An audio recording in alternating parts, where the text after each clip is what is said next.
અમદાવાદ શહેરના બાપુનગરના વિકાસ એસ્ટેટમાં આવેલ ફટાકડાની ફેક્ટરીમાં લાગી ભીષણ આગે એટલું વિકરાળ સ્વરૂપ ધારણ કર્યું કે ફાયર ફાઇટરની 8 ગાડીઓ અત્યારે હાલ ઘટના સ્થળે અને આગને કાબૂમાં લેવાની કામગીરી હાથ ધરી.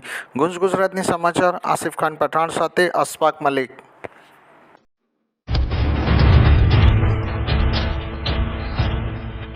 Preview.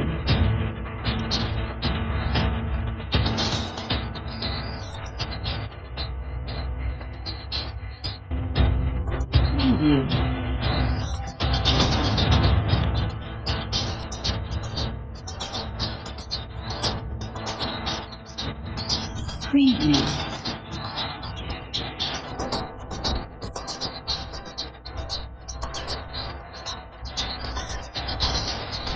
Preview.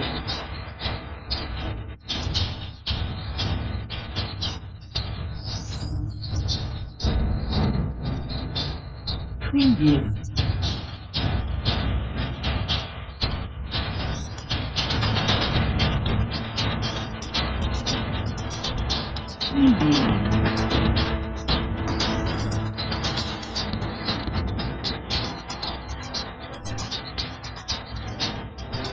Preview.